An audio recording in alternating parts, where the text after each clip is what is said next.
we say that these people will be redeemed by starting to love each other.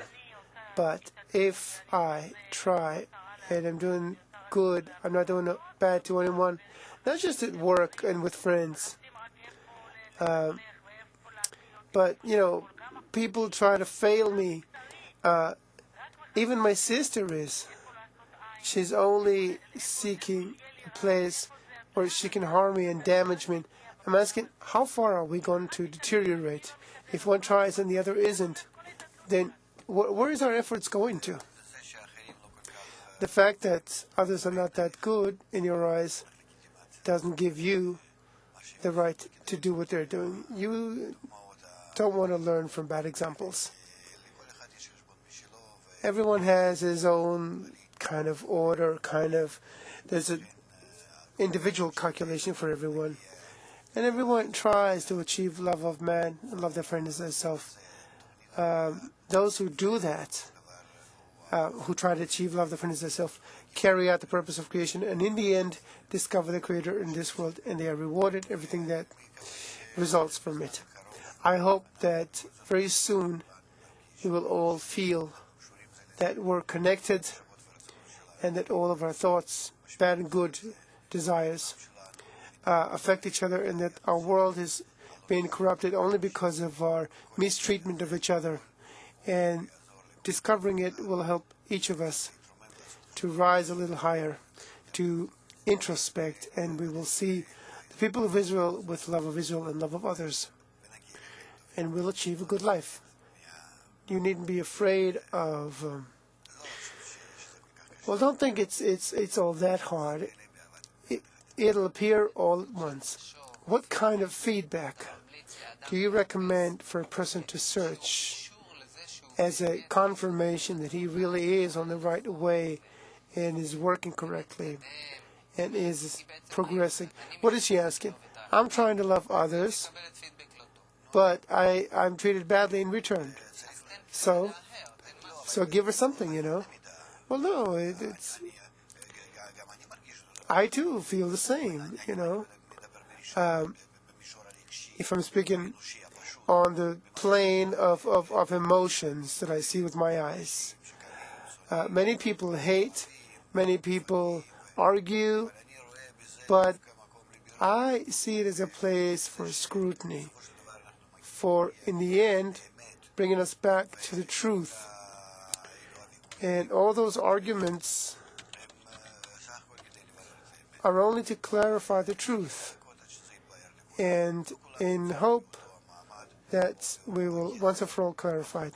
Not everyone is as developed as, for example, this lady. Perhaps she's ready to a point. Others are not. So we have to, forgive them. See that they haven't seen things clearly inside. So the time will come, and in the meantime, you need to forgive. Act as much as you can in a way that perhaps you want to try and give them a book of Kabbalah about the purpose of creation or something, and that will awaken them towards that direction too. Shouldn't love be something reciprocal? Well, regrettably, you will see that it's not.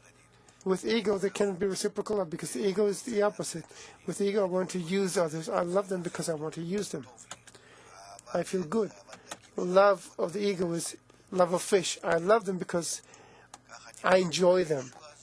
When I enjoy someone, I'm happy with the other. So I agree for that other to exist and be close to me. The minute I don't feel good with him, I reject him. You call it love of fish. Is there another kind of love? The other love is beyond the egoistic calculations. When a person... Well, that's already a different kind of love. That one that we don't know about. It's when we transcend our ego, our nature, and begin to love others by seeing that we're all in the same plan.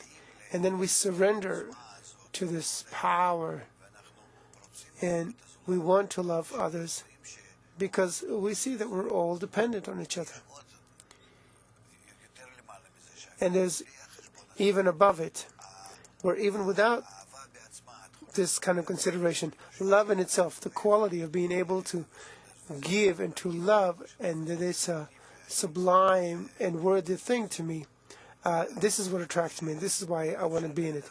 Love is something that allows you to transcend your own ordinary vessels, and then you begin to feel a different reality.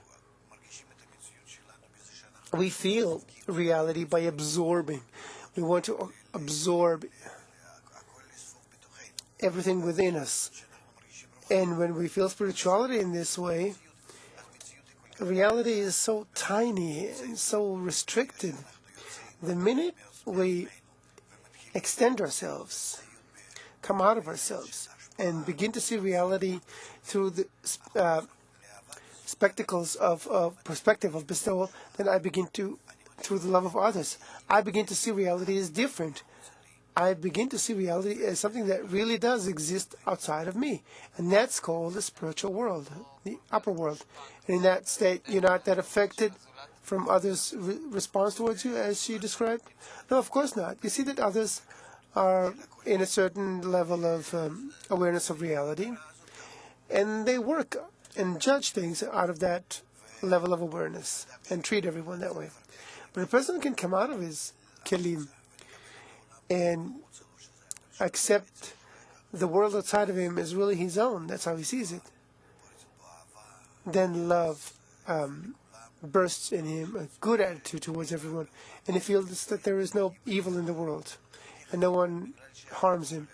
They just relate this way because the ego controls them, and the Creator did it on purpose so we would come out of it. That's how they look at it. And then they feel and identify with the reality which is eternal and complete. I think we need to pay attention to achieving this goal, and that will answer our problems.